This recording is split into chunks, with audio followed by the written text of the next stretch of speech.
Agora nós queremos nos alimentar da Tua palavra, Senhor. Comer do pão da vida. Nos assentar na Tua mesa, Pai. Ministra o nosso coração através da Tua palavra. Em nome de Jesus. Amém. Amém. Boa noite. Boa noite. Só quem jantou, boa noite. Aí eu não jantei ainda, por isso que eu não falei nada. Queridos, que bom estarmos aqui. Vou pedir para baixar um pouquinho só com esse microfone. Que bom que nós estamos aqui. Hoje é a terceira noite dessa conferência.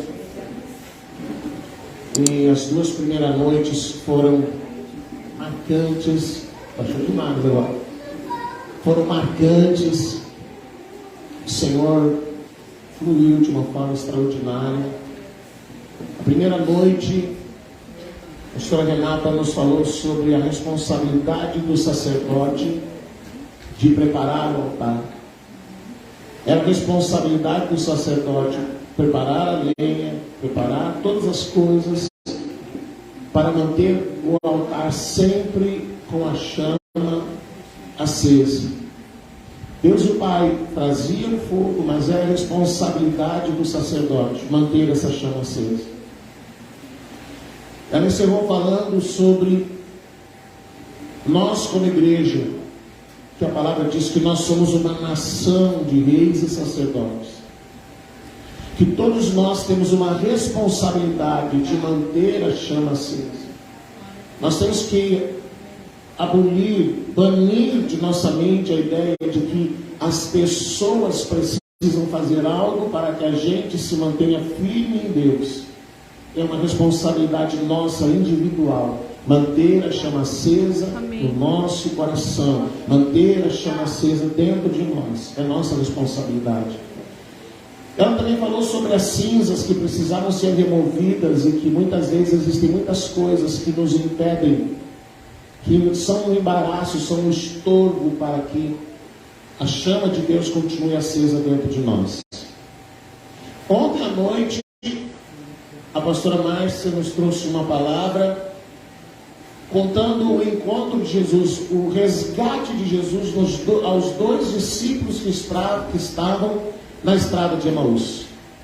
Dois homens que se decepcionaram com as expectativas erradas que colocaram sobre Cristo.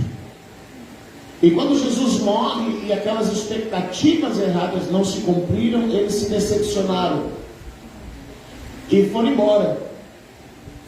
Foram retornar a uma vida longe de Deus, longe do propósito. Então Jesus vai de encontro daqueles homens no caminho de Emaús. Jesus aproxima-se deles, eles não percebem, eles não reconhecem. Jesus vai falando com eles durante aqueles 11 quilômetros e eles não reconhecem Jesus. Eles estavam tão tomados pela decepção que eles não perceberam Jesus andando com eles. E Jesus então depois se revela a eles. Então eles são realinhados ao propósito. Eles retornam rapidamente para Jerusalém para contar o que havia acontecido agora, não mais decepcionados.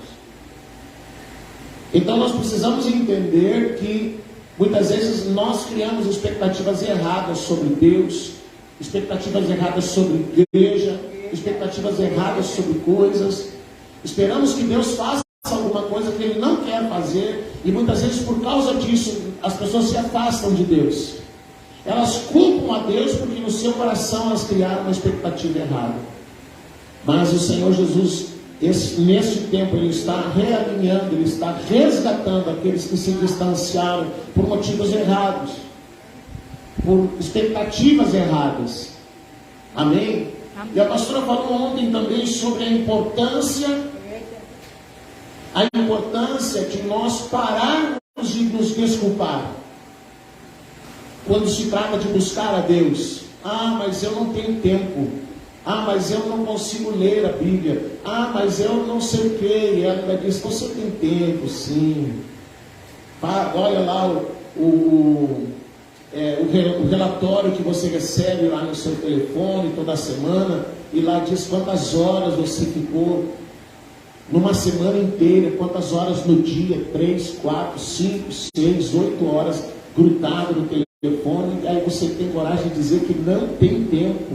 Ai, Jesus. Sabe que um dia a igreja vai chegar diante de Jesus, Jesus vai pegar e vai mostrar um relatório. Olha aqui, você disse que não tinha tempo. Como você não tem tempo? A gente sempre tem tempo quando a gente quer fazer alguma coisa que ama. Quando tem coisas que a gente não ama, que a gente não quer, a gente dá desculpa que não tem tempo. E eu estou só reproduzindo o que ela falou, não sou eu que disse isso, é ela que disse ontem. Nós temos que parar de nos desculpar. Nós temos que parar de racionalizar.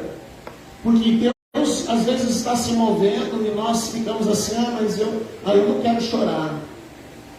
Mas eu vou me segurar aqui. Eu quero orar em voz alta. Mas eu não. O que as pessoas vão dizer? A gente tem que parar de fazer essas coisas, irmão, sabe? Às vezes a gente precisa lembrar do que se fazia antes de conhecer a Jesus. Você já foi num baile antes de conhecer Jesus? Quem já foi no baile? Eita, quem foi em algum show ao vivo? Foi em algum show ao vivo? Baile gaúcho, show ao vivo, gaúcho, enfim, qualquer show, quem já foi? Olha aí. Existe uma característica nesses lugares, que as pessoas cantam junto. Elas cantam em voz alta, não querem nem saber se está fora do tom, não está fora do tom, elas gritam, elas choram. Elas extravasam. Daí o cara se converte, tem vergonha. Como assim? Como assim tenho vergonha? Vergonha do quê? Então nós temos que parar de nos desculpar. E quando Deus tocar na nossa vida, quando o Senhor tocar na nossa vida, que a gente não segure, que a gente não retenha, que a gente não resista, que a gente deixe o rio de Deus fluir. E se as lágrimas rolarem, uau, glória a Deus, o dia em que você parar de resistir ao Senhor, você vai descobrir que existe muita lágrima dentro de você que precisa rolar. Ontem à noite, quando nós encerramos aqui, depois da ministração, nós falamos sobre Deus realinhar as nossas emoções. E hoje nós queremos falar sobre o fogo de Deus, porque é este o tema dessa conferência, o fogo de Deus. A importância desse fogo de Deus, a importância do que Deus precisa fazer na nossa vida. Então, vamos abrir a palavra. No livro de Êxodo, capítulo 13, no verso número 21. Abra aí a sua Bíblia. Se você não trouxe Bíblia, não tem problema. Aí no telão tem ali o texto bíblico. Você pode acompanhar. E nós queremos falar então nessa noite sobre o fogo de Deus. O que é esse fogo de Deus? E por que ele é tão importante na nossa vida? Por que o fogo de Deus é tão importante na nossa vida? E por que nós precisamos desse fogo de Deus na nossa vida?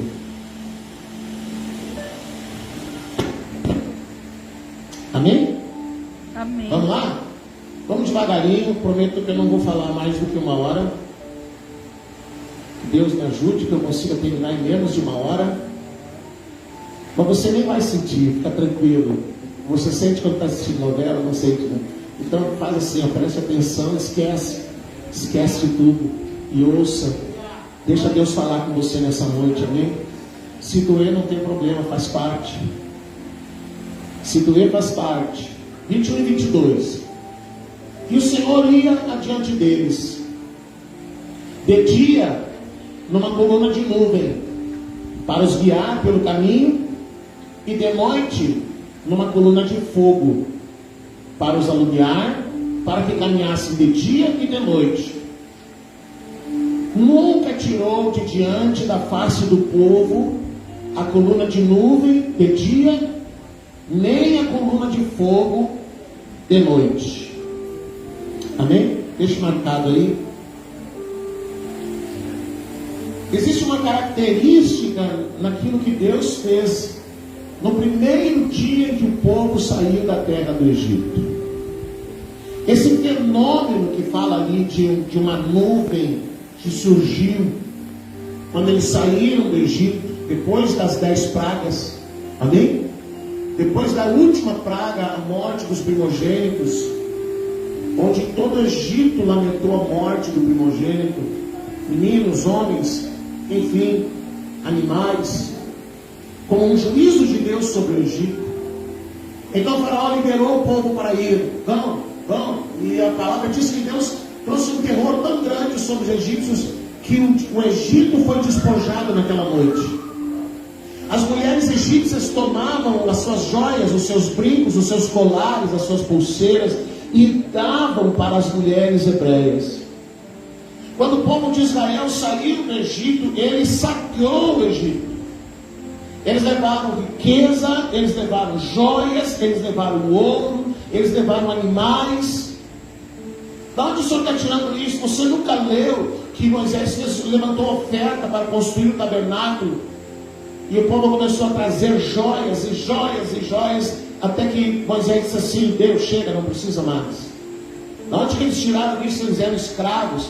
Deus trouxe um pavor, um terror sobre os egípcios, e o Egito inteiro foi despojado.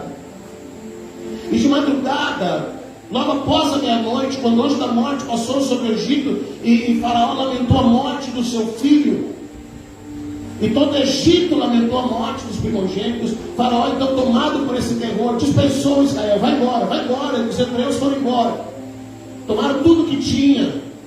Naquela noite eles celebraram a primeira Páscoa. Naquela noite eles saíram, lembraram de trazer os ossos de José, de Jacó.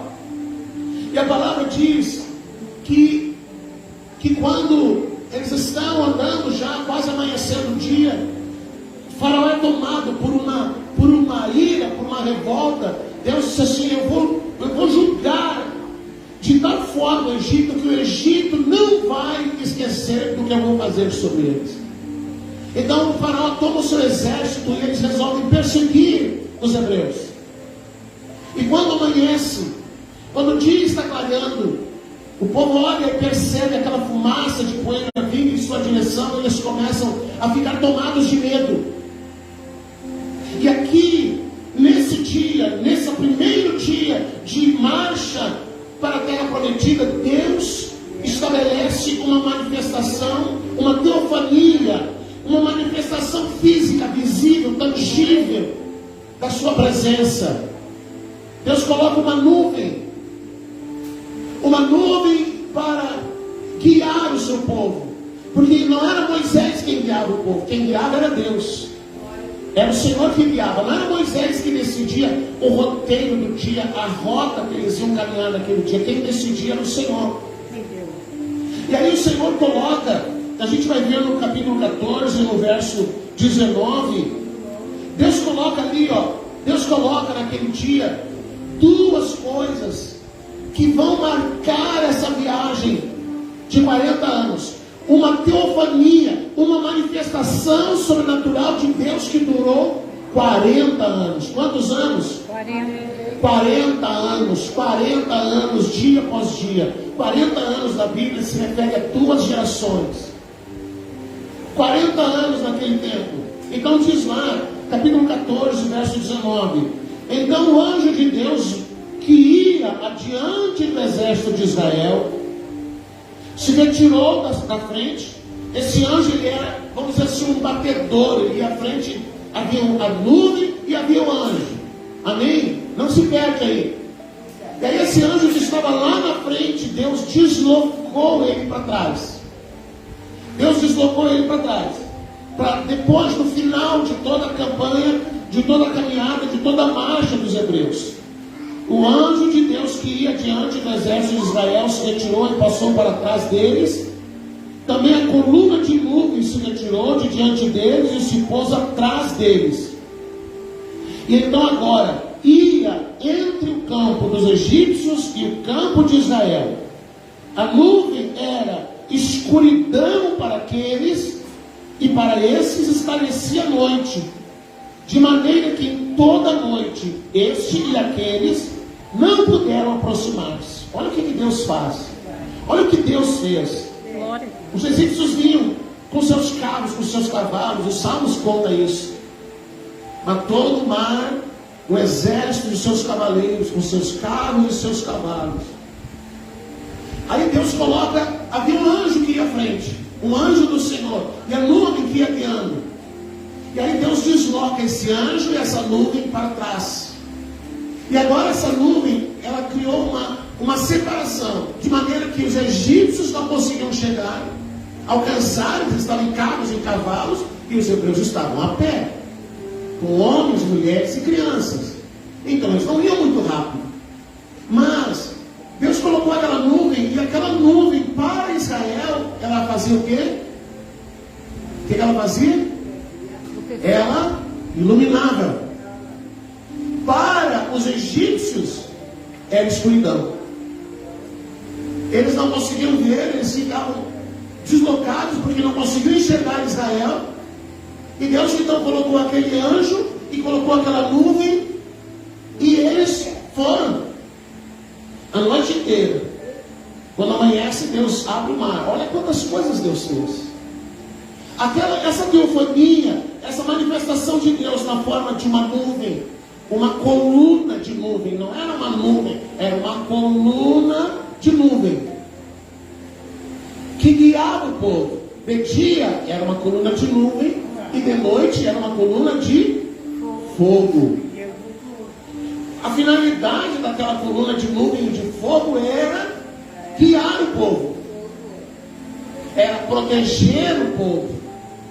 A direção de Deus, aquela presença de Deus, ela dava segurança. Ela dava segurança. Conforme o povo de Israel foi realizando a sua caminhada de 40 anos, as nações temiam, porque a notícia se espalhou entre as nações que Israel, os hebreus eram conduzidos por Deus, por um Deus que se manifestava na forma de uma coluna de nuvem e à noite uma coluna de fogo. Agora, se você já acampou e fez fogueira, quem já acampou e fez fogueira? Para que serve a fogueira? Para clarear. Para que mais? Para aquecer. O que mais? Espantar os bichos. Para espantar os animais. Você sabe que na história da humanidade, quando o homem descobriu o fogo e o homem passou a usar o fogo como um instrumento, isso deu ao homem, vamos dizer assim, deu um up na história do homem. O homem descobriu que ele podia usar o fogo para cozinhar, ele podia usar o fogo para se aquecer, ele pôde usar o fogo para construir ferramentas, para construir armas. Então o fogo quem já acampou, quem já precisou acampar e fez fogueira, sabe que o fogo gera segurança.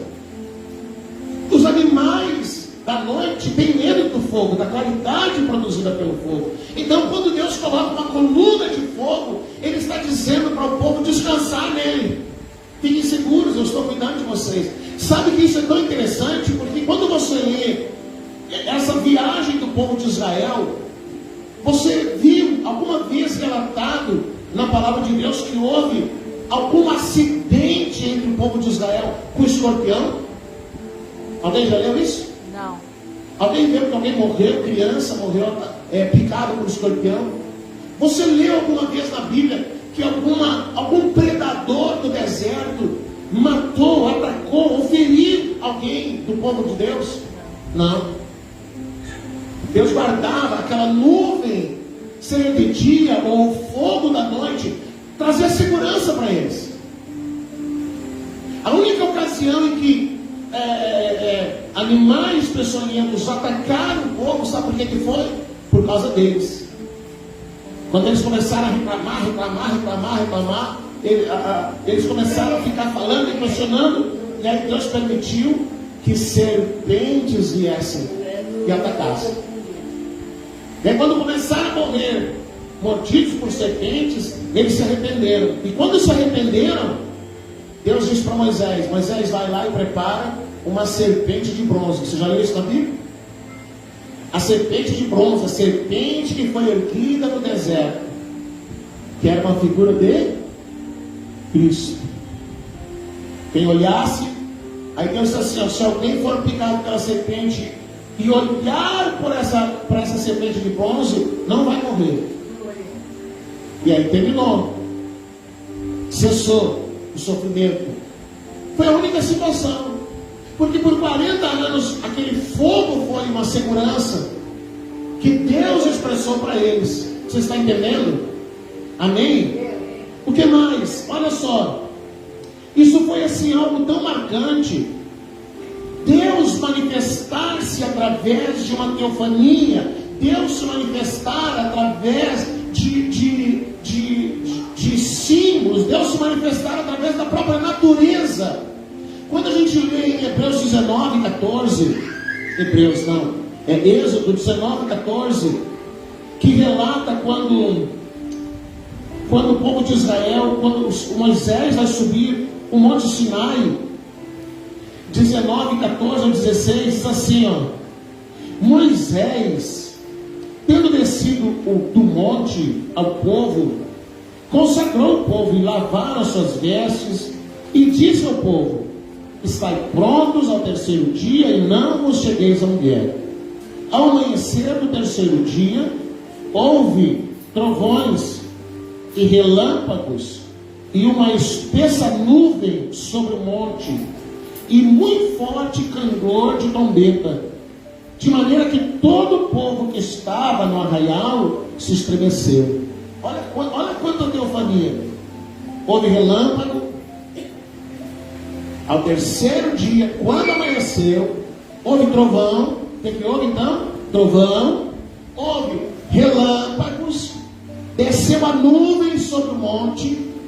E o som, alguns textos dizem som de trombeta, outros textos dizem som de buzina, mas era o som de chofar. Ali eu estava tocando antes chofar, eu estava tocando chofar. A voz de Deus soava naquele monte como se fosse um chofar, mas um chofar gigante, meu filho. Então, quando o povo ouviu aquilo, essas manifestações sobrenaturais do poder de Deus, o relâmpago, o trovão, o som de trombeta, eles temeram. Mas isso é o que? Uma teofania. Deus se manifestando de uma forma tangível, de uma forma perceptível. Não é um sonho, não era uma visão. Você está entendendo? Não era um sonho, não era uma visão. Era som mesmo de chofar, era relâmpago mesmo, era trovão mesmo. Tem até uma canção que fala sobre isso. O trovão é você, a tempestade é você, é tudo sobre você. A porta que abre é você, a porta que fecha é você. São manifestações de Deus. E esse relato do que Deus fez, ele é citado pelos profetas. Os profetas, eles relatam, Neemias, no capítulo 9, 12, ele diz assim, ó: guiaste-os de dia por uma coluna de fogo, e de noite por uma coluna, de dia por uma coluna de nuvem, e de noite por uma coluna de fogo, para lhes alumiar o caminho por onde haviam de ir. O Salmo 105:39 diz assim: ele estendeu uma nuvem que lhes servisse de toldo, e um fogo para as alumiar de noite. O apóstolo Paulo, em 1 Coríntios 10:1, ele diz: ora, irmãos, eu não quero que ignoreis que nossos pais estiveram todos sob a nuvem, e todos passaram pelo mar. Então aquele fogo e aquela nuvem guiavam, protegiam, davam segurança. Era a presença de Deus sobre eles. Era Deus manifestando o seu cuidado sobre eles. Agora a gente vai pular para o Novo Testamento, para Atos capítulo 2, versículo 1. E lá nós vamos ver quando o Espírito Santo foi derramado sobre a igreja. E de novo acontecem teofanias, manifestações de Deus. Olha o que diz lá. Atos capítulo 2, verso 1, a gente vai ler até o 4. Cumprindo-se o dia de Pentecostes, estavam todos reunidos no mesmo lugar. E de repente, então agora Deus vai se manifestar. Eles estão reunidos, 120 pessoas. Um grupo maior do que esse aqui, 120 pessoas que estão esperando que o Espírito Santo venha, mas eles mesmos nem sabiam o que era. Eles obedeceram a ordem de Jesus que disse ficar em Jerusalém. Fiquem aí até que do alto vocês recebam o poder do Espírito Santo. Então eles ficaram, mas não sabiam o que era. Nunca tinham ouvido falar, nunca nenhum deles foi cheio do Espírito Santo, então eles estavam lá esperando. Essa espera gerou para a igreja, que ainda não havia nascido, para aquele grupo de irmãos, essa espera gerou desânimo. Porque quando Jesus é levado aos céus, quando ele é assunto, ele é erguido para os céus, haviam 500 pessoas. Quantas pessoas? 500. Passaram-se 10 dias. Porque a palavra diz que o Espírito Santo veio durante os dias de Pentecostes. Presta atenção. O dia de Pentecostes acontecia, a festa de Pentecostes acontecia 50 dias depois da Páscoa. Quantos dias? 50. Jesus ressuscitou e ficou 40 dias com os discípulos. Depois que ele ressuscitou, a palavra diz assim, que Jesus ficou 40 dias com os discípulos ensinando sobre o reino de Deus. Aí ele vai para o céu. E aí a palavra diz que esse intervalo entre Jesus ser levado aos céus e o dia de Pentecostes, então são 10 dias. Quando acontece o derramado do Espírito Santo e ninguém sabia o que era, aqueles 500 pessoas que foram, Jesus mandou nós ir para Jerusalém, vamos ficar lá em Jerusalém, vamos ficar lá, vamos orar, vamos ficar esperando, vamos fazer o que Jesus mandou. 500 pessoas, mas elas não sabiam o que era e elas foram desanimando. Foram desistindo, e a cada dia o grupo ia reduzindo. Era 500, daqui um pouco era 450, daqui um pouco era 400, daqui um pouco era 300, daqui um pouco era 250. Cada dia faltava 10, 20, 50 irmãos. Até que no dia 50, no dia de Pentecostes, tinham quantos? 120. 380 tinham ido embora. Você está entendendo? 380 largaram fora, sabe? Desanimaram, desistiram, não sabiam que negócio era aquele. Vamos embora. Agora Jesus foi para o céu mesmo. Vamos embora. 120 ficaram, 120 permaneceram. E aí, no dia de Pentecostes, Deus vem. Gente, eu amo quando Deus gosta de chegar chegando. Lá no alto do Monte Sinai, ele chegou assim, trovão, relâmpago, voz de trombeta, o povo dizendo, o que é isso? A palavra diz que o monte inteiro tremia. Tive o prazer de ir no Monte Sinai. É uma coisa assim, meu Deus, agora eu não sei como é que Moisés chegou lá com 80 anos. Está fazendo 11 anos que eu estive lá, agora eu tive que fazer treinamento físico para subir lá. Que eu era mais gordinho da turma, eles disseram, ninguém vai te carregar, você vai subir sozinho. E aí eu fiz uns 3 meses assim, caminhada e coisa, fiz dieta, emagreci não sei quantos quilos, para poder subir o Monte Sinai. Eles disseram, lá não é assim um grupo todo junto, cada um segue o seu ritmo. Então uns chegam lá no pé do Monte Sinai, pega camelo e sobe até um trecho, outros vão caminhando. E eu caí nas gueiras de encher essa mochila, até hoje tem mochila, enchi de um monte de coisa para levar. Gente, aqui na metade, aquilo pesava 1 tonelada. Mas amém, vamos embora. Fui lá, subi, cheguei lá em cima e comecei a gritar, brasileiro, brasileiro. Imenso lugar, lá em cima do Monte Sinai, chapadão, assim, tem vários lugares que o pessoal ficava, cabaninhas, enfim, lugares que eram preparados para receber as pessoas do mundo inteiro. A gente via o pessoal falando espanhol na caminhada, a gente via o pessoal falando inglês, falando alemão, falando polonês, grupos de coreanos, de asiáticos, de latinos. E aí eu cheguei lá em cima e fiquei gritando, brasileiro, brasileiro. Aí ele ficou lá, daqui. Aí se juntou, daí o grupo se juntou. E aí quando eu cheguei lá, o pessoal já chegou, não, dos que vieram a pé, o senhor é o primeiro. Eita agora. A gurizada toda perdeu para mim aquele dia. Mas amém. Eu fiquei imaginando Moisés subindo no monte com 80 anos. Jesus, misericórdia. Aí Deus chega. Festa de Pentecostes, Deus chega chegando. O que diz lá? De repente veio do céu um sol como de um vento impetuoso. Vento de temporal. Vento que sacode tudo. Entrou naquele lugar, naquela casa, naquele ambiente. Encheu aquele ambiente de um vento, de um barulho. E o povo, meu Deus, o que é isso? O que é isso? E aí a palavra diz que além do vento impetuoso que encheu toda a casa onde eles estavam assentados, todo mundo sentadinho, 120 pessoas sentadinho, bonitinho, tudo em ordem. É bem assim quando Jesus chega, está tudo em ordem. Quando o Espírito Santo chega, está todo mundo controlado, todo mundo está ali orando baixinho. Deixa Jesus chegar, deixa o Espírito Santo pegar para ver o que acontece. Aí aconteceu o seguinte, aí além do barulho e do vento, apareceram distribuídas entre eles línguas como de fogo, e pousou uma sobre cada um deles. Uma teofania, uma expressão de Deus sobre aquelas 120 pessoas que perseveraram diante do Senhor. E a palavra de Deus diz que de repente todos ficaram cheios do Espírito Santo, no mesmo momento. 120 pessoas que estavam sentadinhos, controladinho, bonitinho, todo mundo racionalizando as coisas. Nós vamos aqui orar e tal.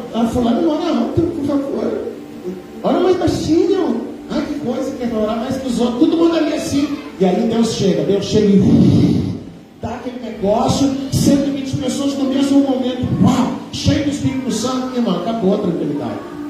Acabou o sossego. 120 pessoas começaram a orar, cheios do Espírito Santo. O centro de Jerusalém foi abalado com aquilo. Gente, nós estivemos lá nesse local, no cenáculo, e o nosso grupo era pequeno, era 40 pessoas. E aí o pastor disse assim, irmãos, aqui é o cenáculo, aqui é o lugar, o Espírito Santo veio e tal, e não sei o que, e começou a contar aquelas coisas. Daqui a pouco eu já estava marejando os olhos, o outro estava marejando os olhos. E ele disse, eu vou deixar vocês orar aqui um pouquinho. Gente, 40 pessoas, tudo doidão, Jesus, começaram a orar, e cheio de barulho naquele centro de Jerusalém. E lá em Jerusalém não tem polícia, quem faz a guarda é o exército. Então daqui a pouco tinha um soldado lá com um fuzil a ser atravessado, pedindo para parar o barulho, porque isso estava incomodando a cidade de Jerusalém. Aí você imagina 120 pessoas, aquela cidade foi movida, foi movimentada por aquele derramar de Deus naquela noite, na festa de Pentecostes. A igreja que estava ali, meu Deus, destemida, com vergonha, meu Deus, sem coragem, desanimada. Os irmãos que estavam se sentindo fraquinhos, querendo desistir. De repente o Espírito Santo veio e injetou neles algo tão violento, que era a presença de Deus, que era o fogo de Deus. Veio sobre eles de um jeito tão forte, tão tremendo, que aquilo mudou a natureza da igreja. Glória a Deus. Aquele fogo de Deus mudou a natureza da igreja, porque agora as pessoas não tinham mais medo. Glória a Deus. Agora as pessoas não tinham mais vergonha. Agora eles não tinham mais a preocupação de se preservar do que os outros vão dizer, porque eu estou orando, porque eu estou chorando, porque eu estou me movimentando. Aquilo injetou, o fogo de Deus injetou na igreja uma natureza divina. E aqui acontece algo extraordinário. Sabe o que acontece? Lá no deserto, a teofania, a coluna de fogo, a coluna de nuvem, aquela manifestação de Deus era algo externo. O fogo de Deus ficava nas alturas, o fogo de Deus ficava longe, embora gerasse segurança, embora gerasse uma manifestação de Deus. Mas aqui, em Atos, no capítulo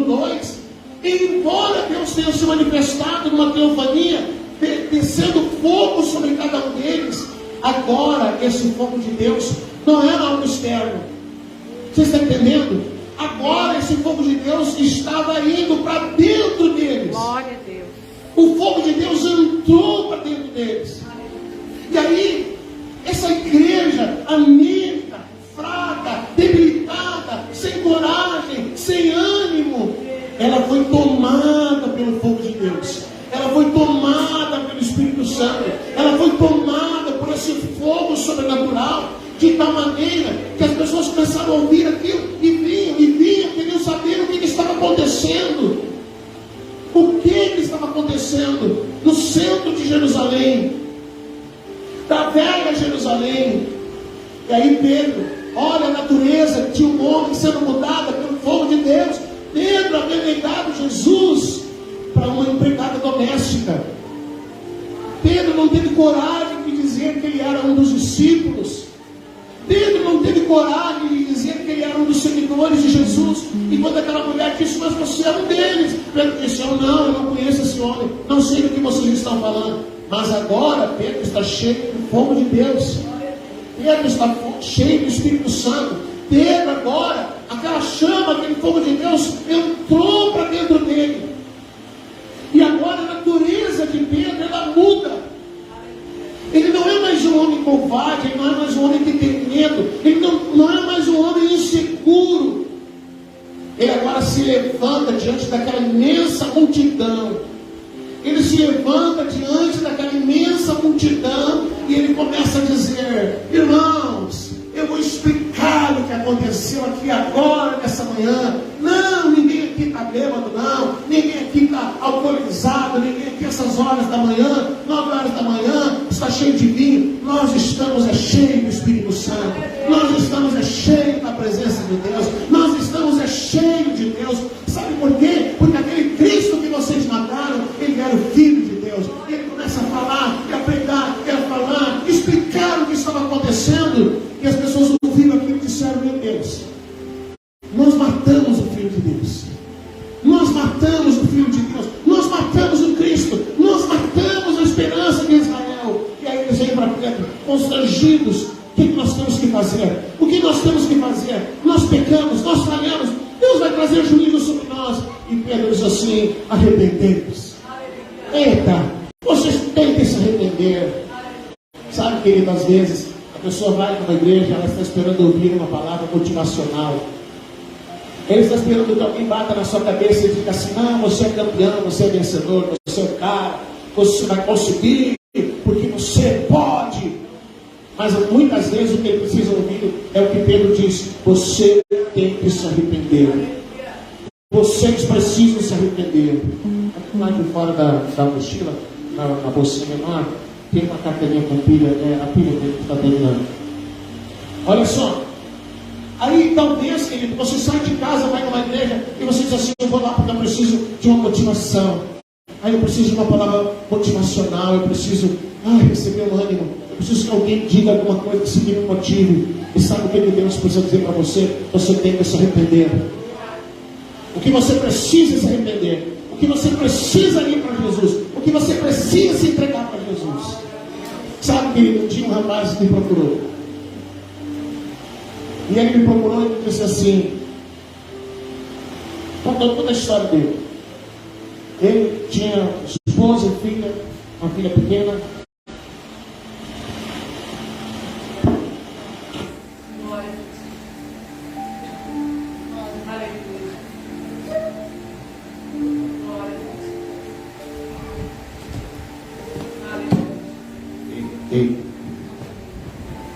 Amém. Agora aponta o volume aí. Presta atenção. Ele me contou. Um pouquinho mais de volume agora, que ela está legal. Presta atenção. Ele disse assim, todo dia eu sou tomado por uma vontade de matar minha filha. Eu tenho vontade de pegar minha filha, matar minha mulher e tirar minha vida. E aí ele me procurou. E às vezes a pessoa procura um pastor e eles acham que o pastor vai botar a mão na minha cabeça e ele vai orar por mim e tudo se resolve. Eu ouvi tudo que ele me falou. Eu disse para ele, olha, eu vou orar por você. Eu vou orar por você e Deus vai ministrar sobre a tua vida. Mas, se orar hoje, você nunca mais buscar a Deus, daqui a 2, 3, 4, 5 dias, uma semana, você vai estar pior. Você não precisa só de uma oração. Você precisa de Jesus. Você precisa aprender a orar. Você precisa aprender a ler a Bíblia. Você precisa encher o teu coração de coisas de Deus. Você precisa de Cristo. Você precisa de Cristo, eu disse para ele. E ele me olhou com os olhos arregalados assim. Mas o senhor não vai orar por mim? Se vou, mas só isso não resolve. Você precisa de Jesus. Você precisa buscar a Deus. Você precisa orar. Você precisa chorar diante de Deus. Você precisa se arrepender. E aí ele começou a chorar e disse: tá bom, pastor. Orei por ele, ele buscou o Senhor. Está firme até hoje, com a família. Graças a Deus, o Senhor trouxe livramento para ele. Então, às vezes, a pessoa pensa assim: eu preciso ouvir uma motivação. Não, querido, você precisa ouvir a verdade da palavra de Deus. E a verdade da palavra de Deus, ela não diz que você é o cara, ela diz que você é pecador. E quando aquelas pessoas ouviram que eles haviam matado Cristo, ouviram de um homem cheio do Espírito Santo, elas disseram: o que nós temos que fazer? Vocês precisam se arrepender, vocês precisam se entregar a Cristo, vocês precisam buscar a Deus, vocês precisam ser batizados nas águas. Meu Deus do céu, se fosse hoje, Pedro ia dizer assim: você tem que fazer um curso de batismo.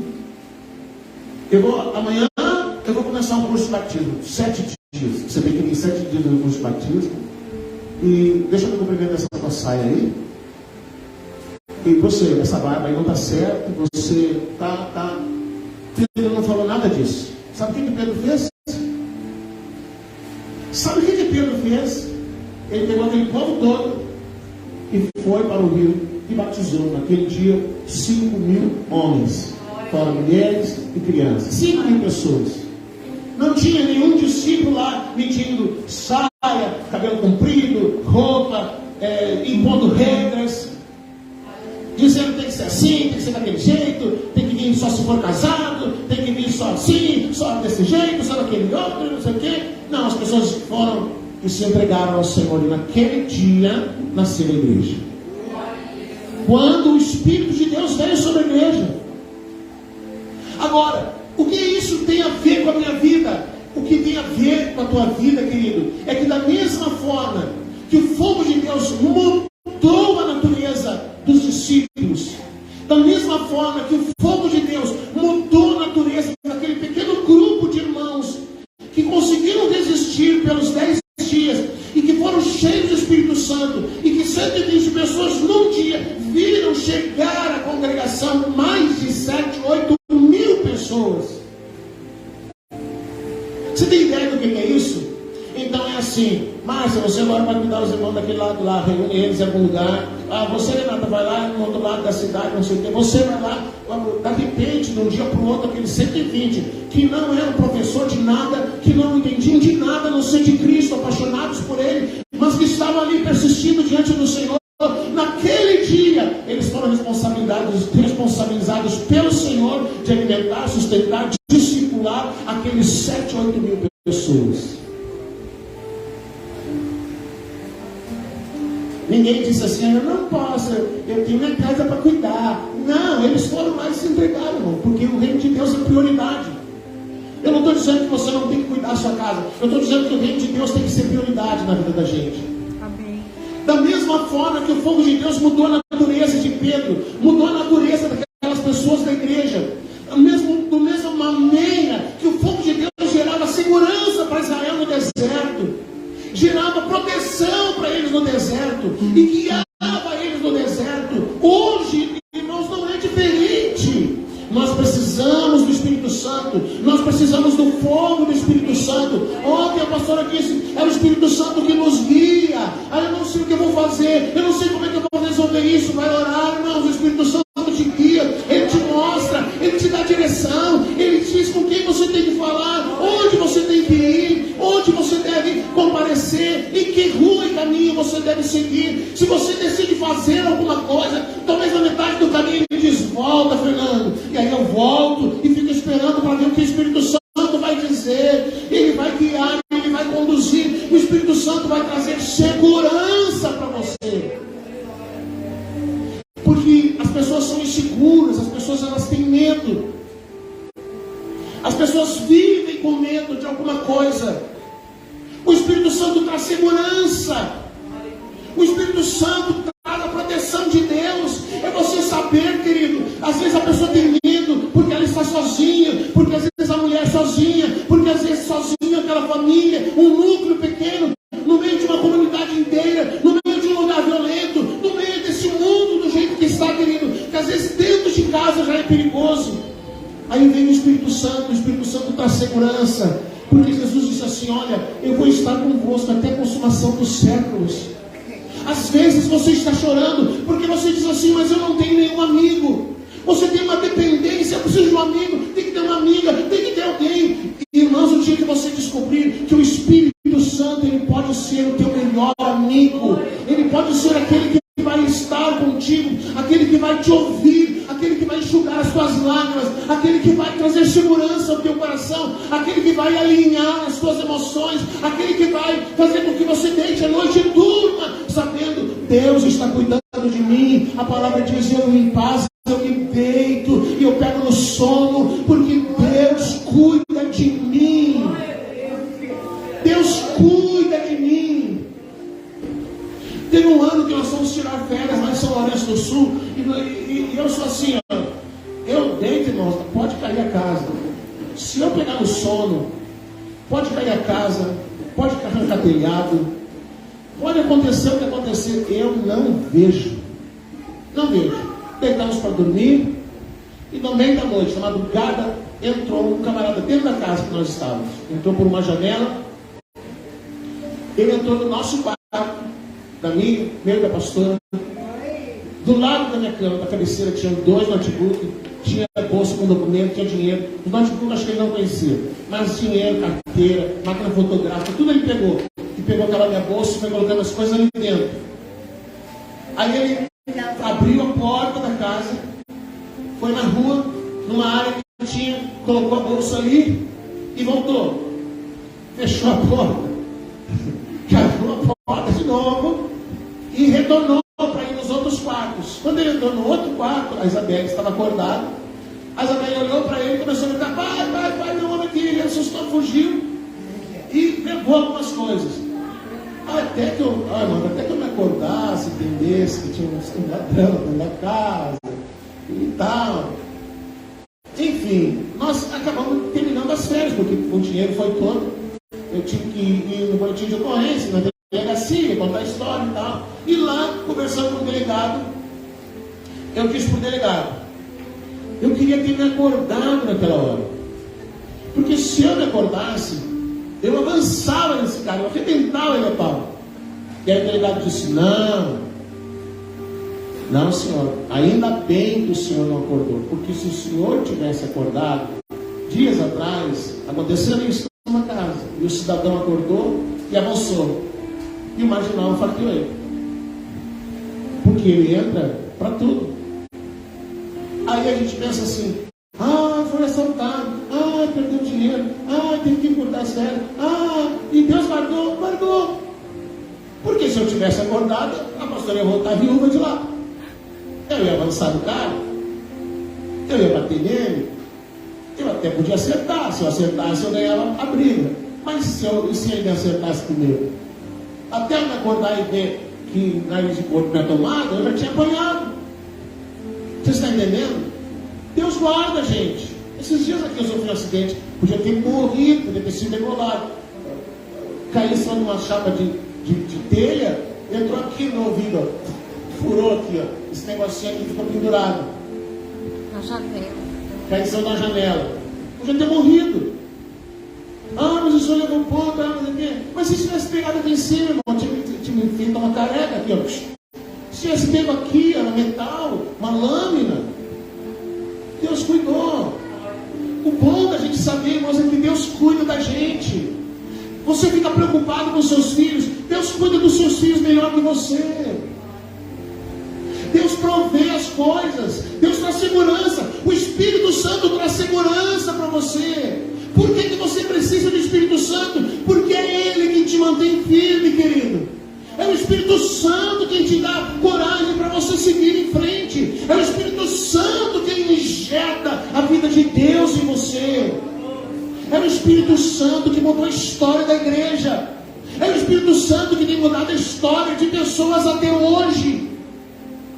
Quando essas pessoas são tocadas pelo fogo de Deus, a vida delas é mudada. Sabe, as pessoas dizem assim: ah, mas eu sou assim, eu nasci assim, eu vou morrer assim, eu sou teimoso mesmo, eu sou isso, eu sou aquilo. Gente, você não precisa ser assim. Você sabia?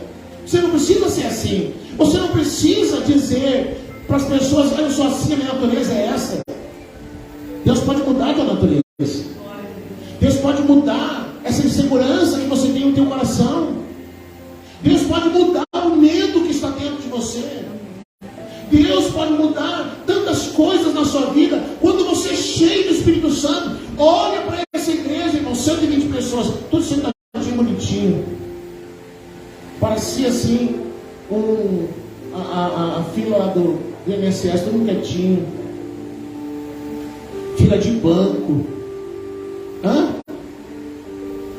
Fila de velório, todo mundo lá. Aí Jesus vem. Aí o Espírito Santo vem. Gente, o Espírito Santo vem. Quando ele vem, querido, a Bíblia diz assim, ó, quando o fogo de Deus vem, ele incendeia as árvores secas e as verdes. Até quem não quer acaba queimado. Quando ele vem, a Bíblia diz assim, ó, Pedro se levantou e disse: isso que vocês estão vendo é o cumprimento da profecia de Joel, que diz que o meu Espírito viria sobre toda carne. O Espírito Santo vem sobre a carne mesmo. Vem sobre a carne mesmo. Você é carnal? Não tem problema não. Ele vem sobre você. Ele vem e mata essa carne. Você é uma pessoa descontrolada, nervosa, ansiosa, pavio curto, incapaz de se dominar, não tem domínio próprio, não consegue segurar os seus impulsos. Não tem problema. Deixa o Espírito Santo te pegar. Ele vai alinhar essas coisas na sua vida. Você está entendendo? Quando o Espírito Santo pega um homem, vou falar de homem raiz. Eu era assim. Minhas filhas não me viam chorar. Não me viam chorar. Era estilo pastorzão. Era assim. Aí um dia Jesus me pegou. Jesus acabou comigo. Jesus acabou comigo. Lá atrás, quando as minhas filhas começaram a me ver chorando, elas disseram: meu Deus, o pai está doente. O pai vai morrer. Sabe quando a pessoa vai morrer, ela chora e tal, fica muito emotiva. As grandes começaram a dizer: o pai vai morrer. O que está acontecendo com o pai? Nunca tinha ouvido chorar. Mas o Espírito Santo veio. O Espírito Santo, ele torna o homem mais tranquilo. Você é estressado, deixa o Espírito Santo te pegar. Ele vai alinhar. As pessoas querem alinhar o chakra, não querem? Vou lá fazer um reiki para alinhar o chakra. Deixa o Espírito Santo te pegar, que ele alinha as coisas. Ele põe as coisas tudo em ordem. Você é uma senhora estressada, nervosa, irritada, qualquer coisa. Deixa Jesus te pegar. Ele alinha as coisas. Ele alinha as coisas. Aí de repente você fica: casei. Eu fui numa reunião e o camarada me xingou minha esposa. Depois alguém disse assim: mas se fosse eu tinha me levantado, eu tinha batido naquele cara. Se eu fosse o senhor que praticou o Muay Thai, eu arrebentava aquele cara. Mas irmãos, eu estava tão cheio do Espírito Santo que eu olhava o cara estava rezando. Ele xingou a minha esposa. Disse nada. Ela saiu. E eu fiquei lá, tranquilo. O Espírito Santo, ele vai alinhar essas coisas na sua vida que são, estão fora de ordem. Estressado, nervoso, irritado, angustiado, não dorme, ansioso. Lembra da coluna de fogo? Segurança. A segurança de Deus. Deus vai cuidar. Deus cuida de mim. O Espírito Santo agora vai alinhar as coisas na minha vida. Ah, mas eu tenho medo, mas eu sou inseguro. Ah, eu não sei o que vai ser amanhã, o que vai ser com meus filhos, o que vai ser. Amém. Deus cuida das coisas. O Espírito Santo está cuidando das coisas. O Espírito Santo está tirando o medo, está tirando a insegurança, está tirando a incerteza do que será da minha vida amanhã. Uma certeza eu tenho: se eu acordar na eternidade, amém, meu destino está seguro. Mas o senhor não tem medo que vai acontecer com a esposa, que vai acontecer com os filhos? Deus cuida dela melhor que eu. Sabe o problema das pessoas? É que elas estão muito fixadas na terra. Todo mundo quer ir para o céu, mas ninguém quer morrer. Vocês já notou isso? Quer ir para o céu, quer ir para o céu.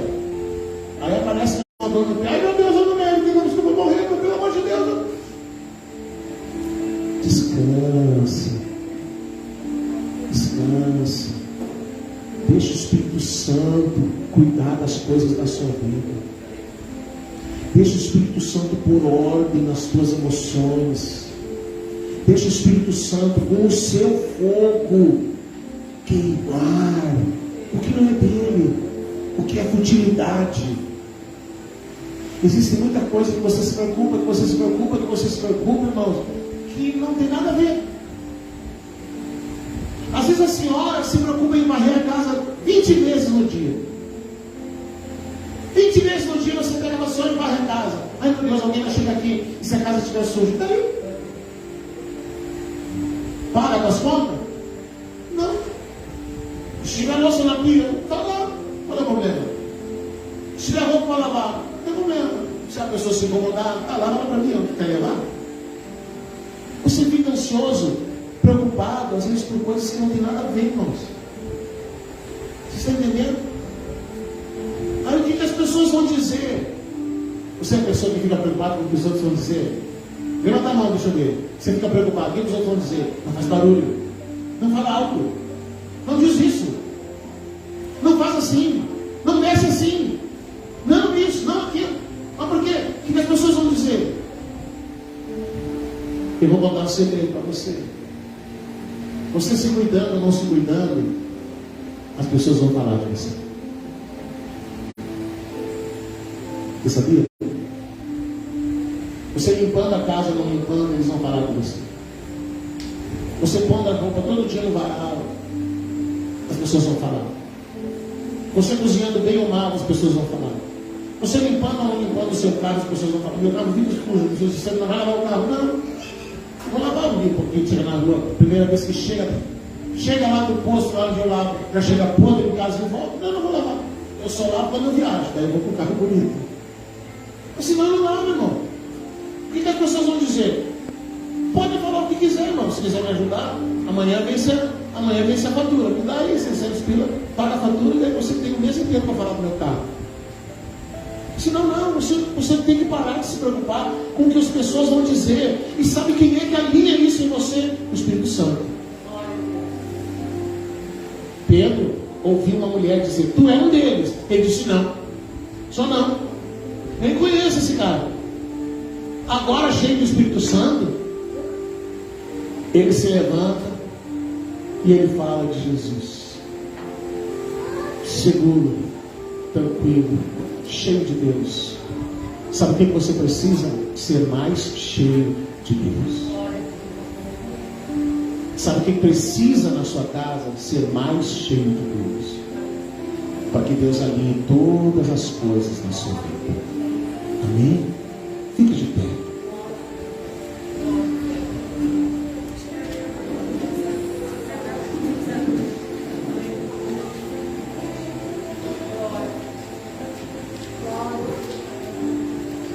Preste atenção.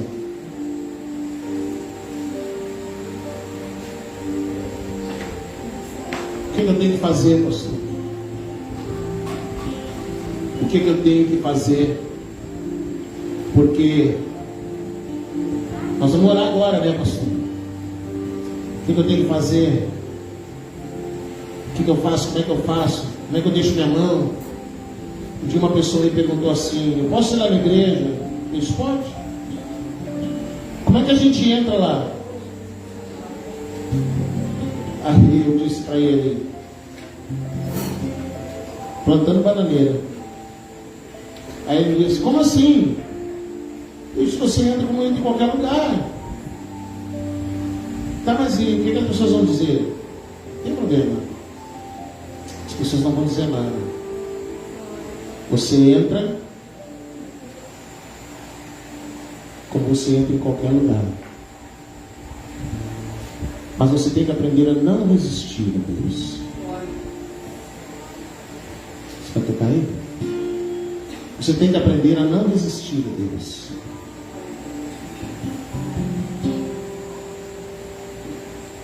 Você tem que aprender a se entregar diante de Deus. Sabe, Deus começa a tocar na gente e de repente os olhos ficam marejados. A pessoa começa a mexer a cabeça. Não.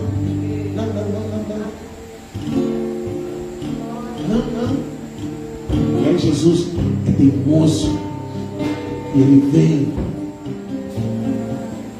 vem. E a pessoa fica naquela: não. Mas Jesus quer pegar você. E Ele quer te encher dele. Quer te encher do seu espírito. Quer te encher da sua presença.